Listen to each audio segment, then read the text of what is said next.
Halo,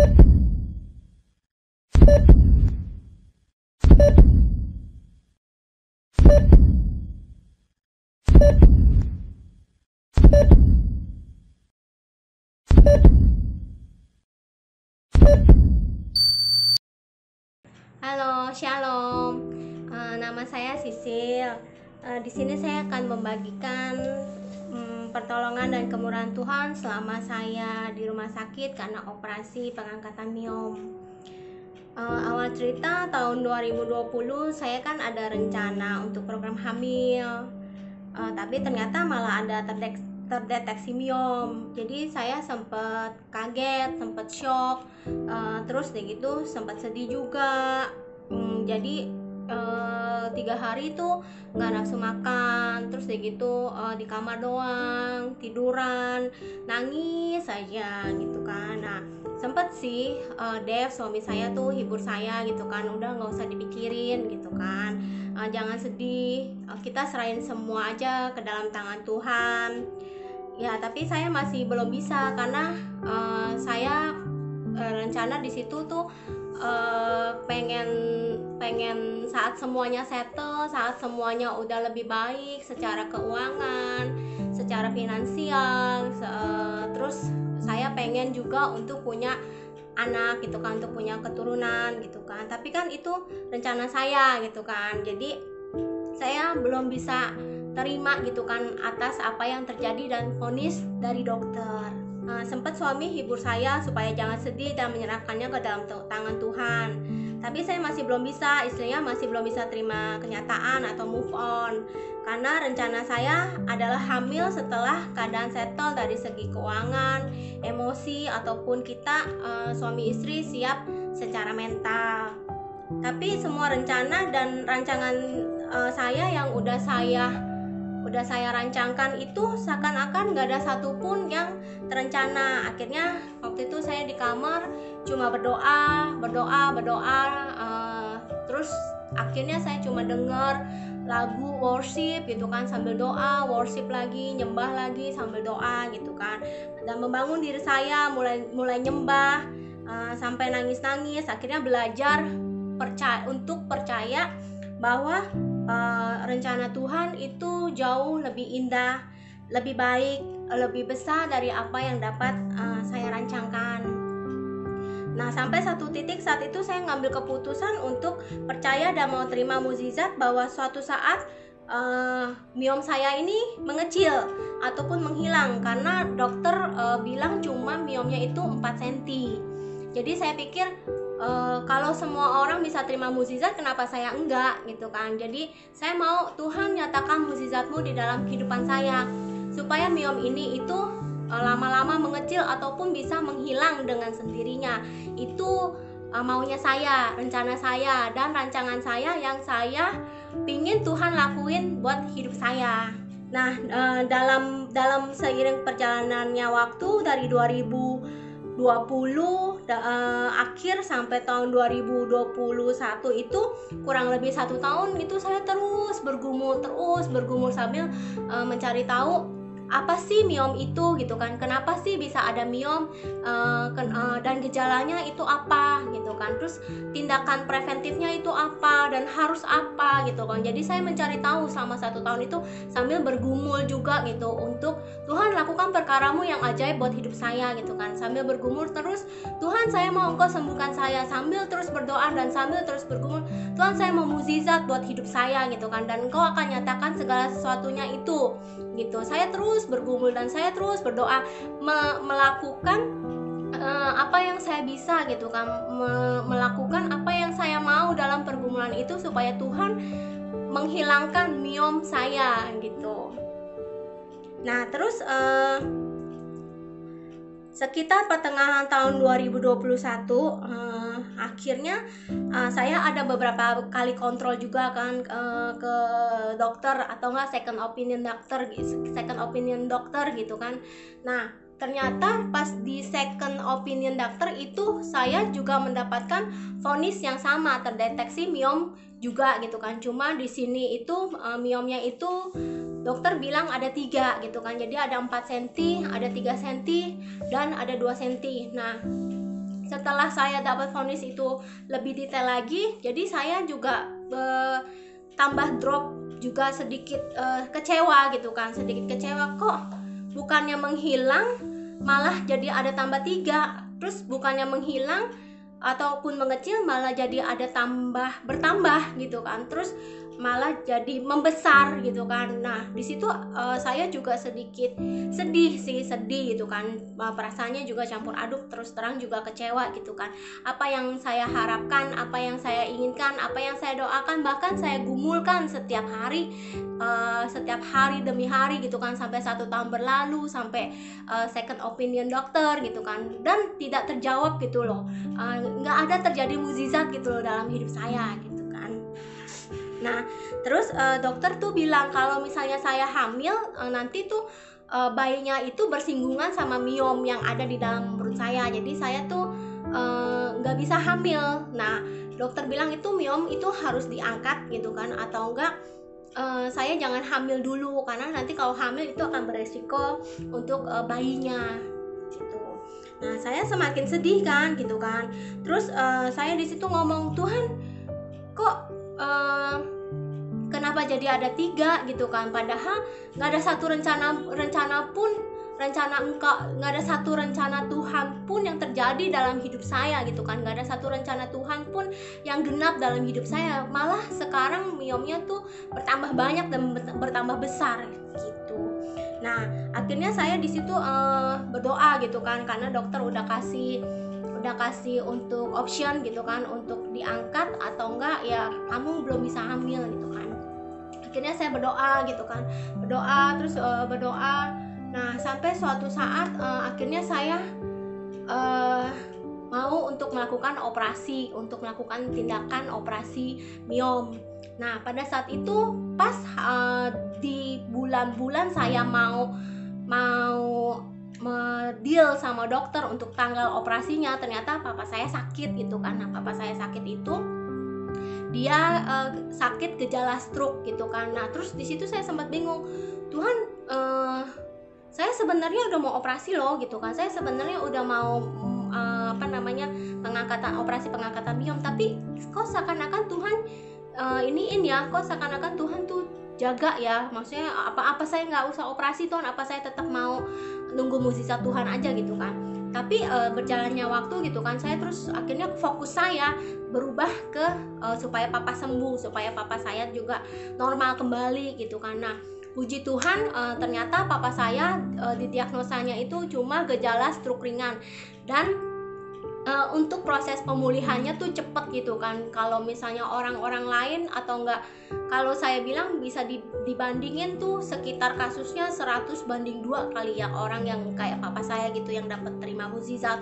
Nah saya bersyukur gitu kan, saat itu papa itu sekarang udah sembuh, udah normal lagi gitu kan, dan bahkan keadaannya udah lebih baik dibandingin yang dulu gitu kan. Terus saya percaya juga gitu kan, dengan kondisi papa yang seperti kemarin, dengan kondisi papa yang kena gejala stroke, ada satu pengalaman, ada suatu perjumpaan papa dengan Tuhan Yesus sebagai juru selamat gitu kan. Kita anak-anaknya juga doain papa, kita anak-anaknya juga doain buat keselamatan papa gitu kan. Nah, kita bersyukur pada saat itu Tuhan bener-bener jamah papa gitu kan, bener-bener luar biasa bekerja buat papa saya untuk proses dan progres pemulihannya tuh cepet gitu kan, yang kita nggak sangka. Nah setelah proses papa selesai gitu kan, papa udah mulai lebih baik, progresnya udah mulai lebih baik gitu kan, akhirnya saya dan suami memutuskan untuk konsul lagi, ketemu dokter gitu kan. Nah setelah ketemu dokter untuk konsul yang ke beberapa kali, akhirnya kita putuskan untuk pengangkatan operasi miom. Nah terus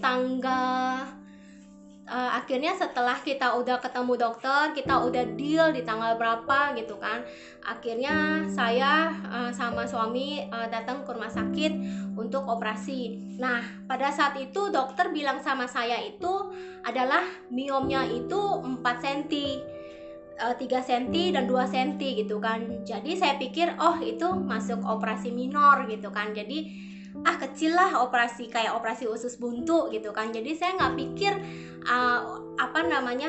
bakalan sebesar miom yang saya setelah diangkat, yang setelah saya tahu udah diangkat gitu kan. Jadi saya pikir karena cuma 4 cm kecil lah Tuhan gitu kan, paling cuma kayak operasi usus buntu gitu kan. Tapi saya tetap berdoa gitu kan, saya tetap minta Tuhan untuk menolong gitu kan, setiap tangan Tuhan untuk bekerja pada saat saya ditindak operasi gitu kan. Terus melalui tangan dokter, tangan perawat, tangan dokter anestesi gitu kan, semuanya pada saat saya melakukan operasi gitu kan, ditindak operasi. Nah, satu hal yang saya rasain pada saat saya masuk ke rumah sakit dan saya ada di rumah sakit, selama di rumah sakit maupun pada saat melakukan tindakan operasi, adalah satu ketenangan yang luar biasa yang Tuhan kasih, satu ketenangan jiwa yang memang benar-benar Tuhan tuh taruhin di dalam hati saya gitu kan. Nggak ada rasa khawatir, nggak ada rasa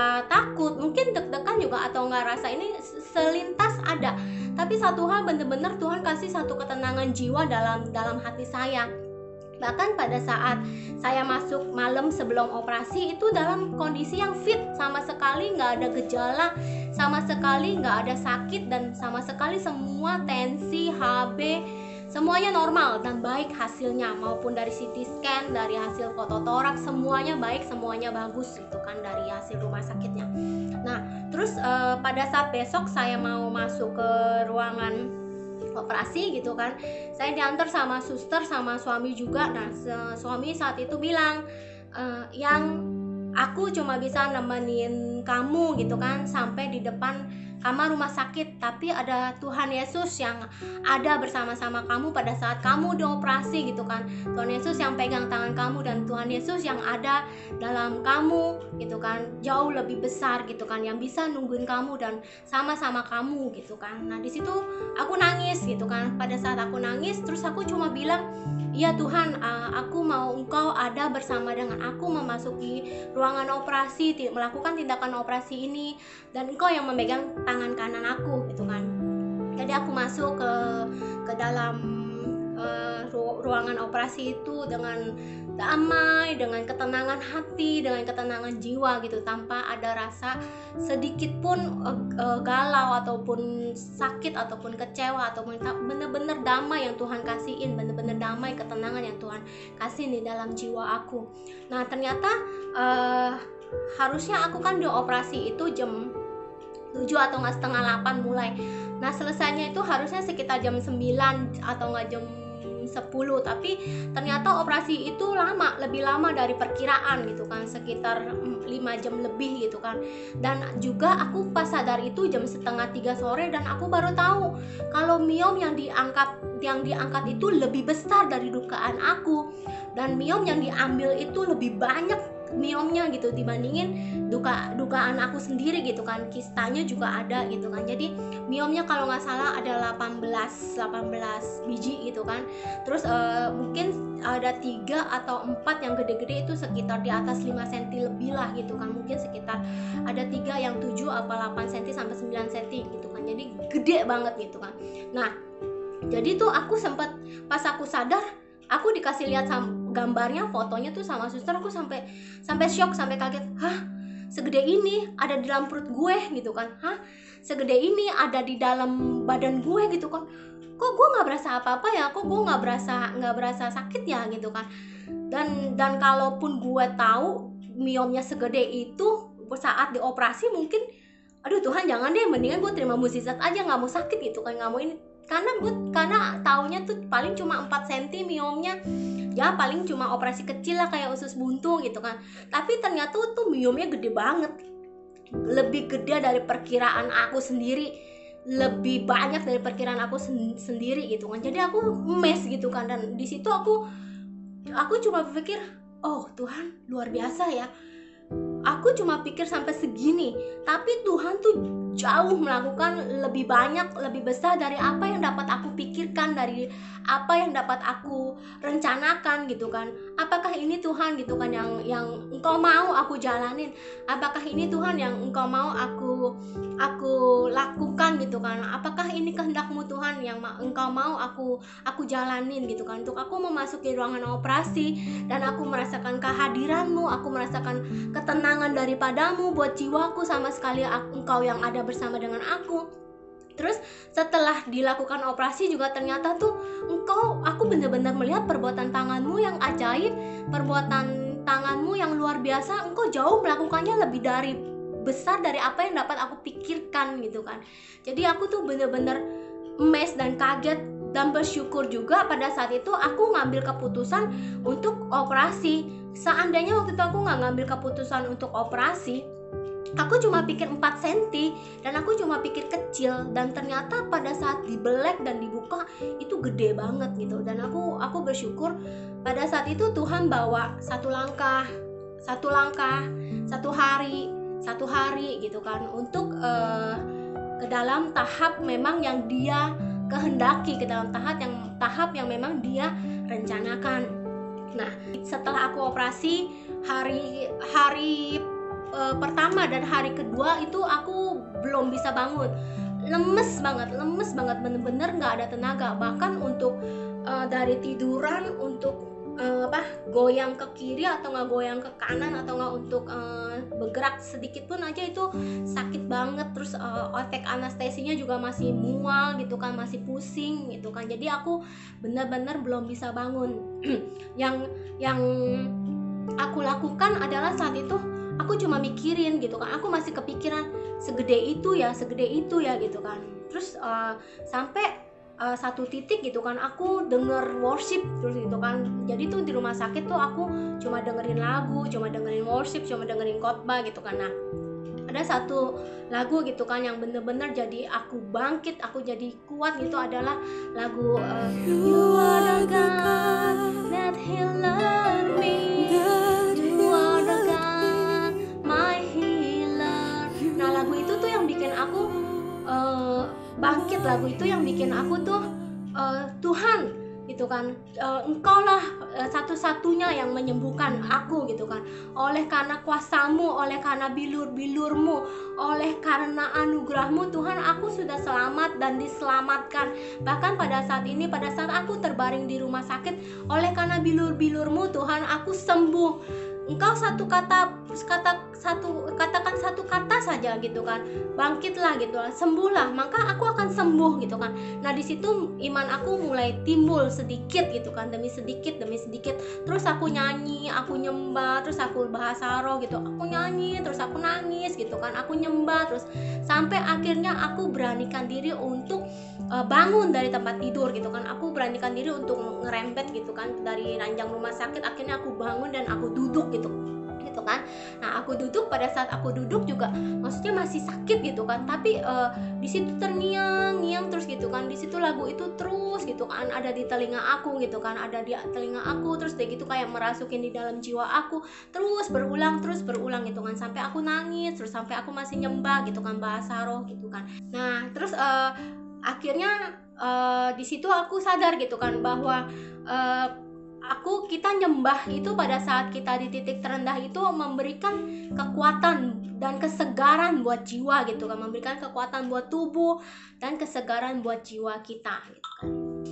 Nah, terus pas selanjutnya hari Jumat nih. Nah, hari Jumat terus aku makin hari makin pulih gitu kan. Terus aku setiap hari ya aku lewatin bener-bener cuma nyembah, doa gitu kan, sambil gandengan tangan sama Dev gitu kan.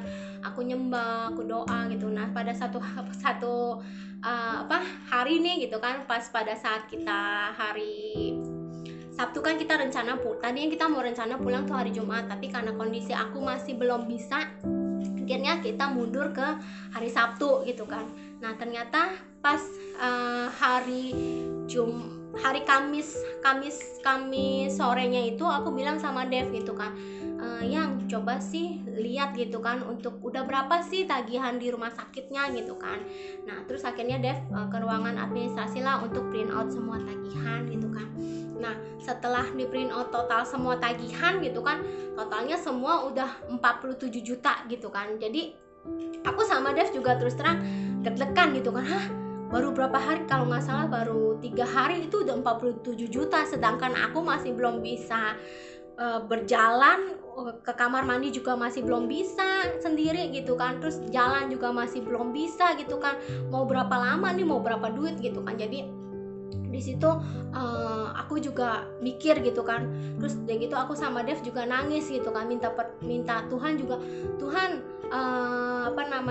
sekarang udah 47 juta padahal ini masih hari Kamis, gimana nanti ketemu hari Jumat, ketemu hari Sabtu gitu kan. Nah akhirnya kita doa tuh di situ gitu kan untuk biaya rumah sakit gitu kan. Nah memang sebagian ada yang di cover sama asuransi, tapi kita saat itu belum tahu berapa besar sih yang di cover sama si asuransi ini gitu kan. Jadi pikiran kita pasti nombok nih, kita pasti banyak nih nomboknya nih, ini tuh bisa sekitaran 60 atau enggak 70 juta bayangan kita gitu kan. Nah terus akhirnya kita pada hari Jumat malam itu pas besokannya mau pulang, akhirnya aku sama Dev doa gitu kan sama Tuhan gitu kan, Tuhan aku percaya gitu kan, kalau Engkau bekerja, Engkau tidak akan melakukan setengah-setengah gitu kan. Kalau Engkau bekerja, Engkau akan melakukannya tuntas sampai semuanya. Tuhan kami minta tolong gitu kan, untuk besok saat kami pulang, untuk urusan administrasi gampang, untuk urusan orang-orangnya juga dipermudah gitu kan, dan biayanya juga semua Tuhan